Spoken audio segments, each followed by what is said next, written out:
A mutual of mine wrote in my comments, there's no such thing as broken timelines. And so I replied with this. Whenever there's a statement made, this is one of the ways I find out if it's true or not. And I set up a code and I do the healing, and then I feel if there's movement, or if you are a seer, you can see if there's movement. And that's how you check your facts. And yeah, so I wanted to share. Okay, bye. Hey, so you're perfectly fine with, you don't have to heal your broken timelines. You don't have to. That's the thing. If you don't feel like it's in your highest good, you don't gotta do it. For me, I don't ask permission when I do that. I say if it's in my highest good as a firewall protection. Because if it's not my highest good, I don't want it to happen.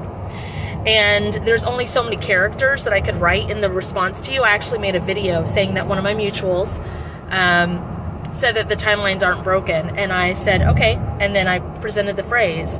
And a lot of people are feeling movement for themselves. And I personally, I don't have a hard life.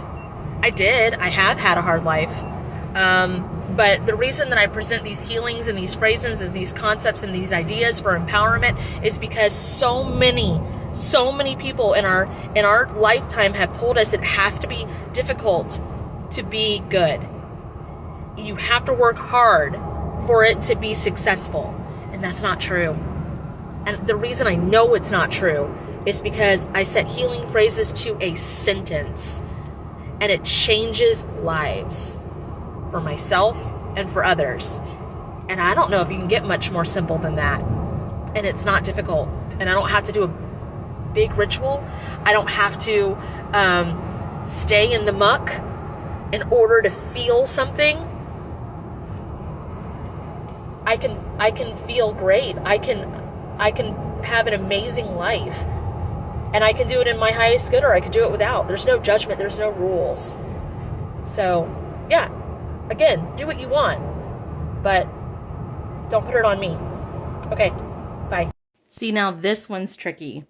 Because it's individual healing about, like, if you have a past life where you, it could be inner child or past life.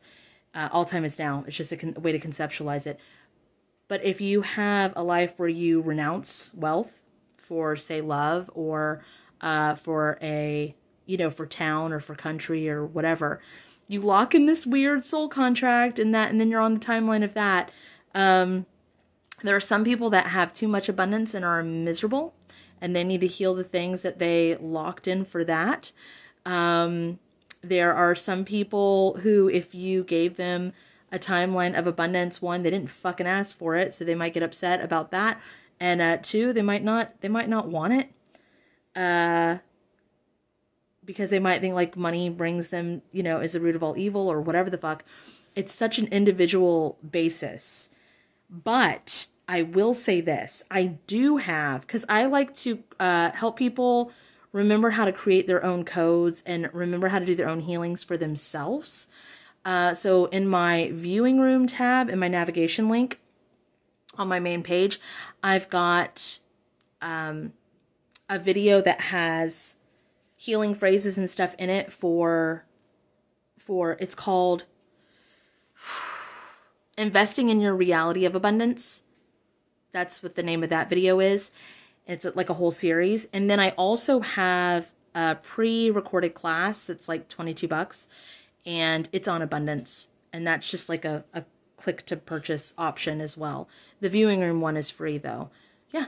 But it gets sticky. That's what she said. All right, bye. Hey, I'm just going to reply to your comment to link it all together.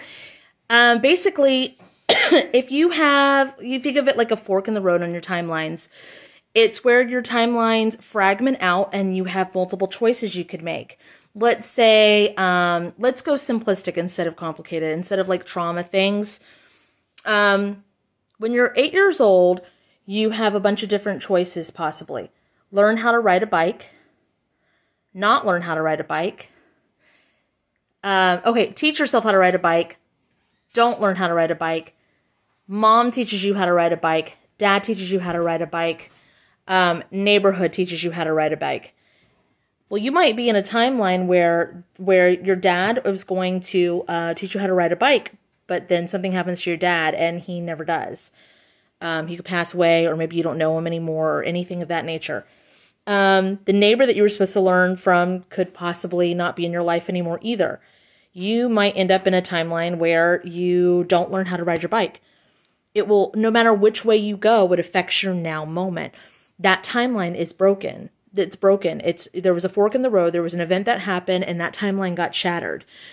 I have many steps on my page where I walk you through how to go back to before the event happens and heal it, and then close all the dead timelines or shattered timelines or broken timelines and merge them in. Because if you don't close those, you have a bleed through. Some people call them deja vu. Other things could be like a past life will just hit. Like an example of a past life bleed through is someone who is not afraid of water their whole life. And then all of a sudden at age 16, deathly afraid, terrified, can't go near it. There is a bleed through from a shattered timeline in a past life where there is a timeline where they die from drowning and a timeline where they go back and heal themselves so they don't drown. It's shattered, it's broken. You go back and heal it, merge everything to your most healed timeline. I hope that made sense. And for anybody wondering about the healing, you can go to the link, follow the comment back. Okay, thanks. Bye.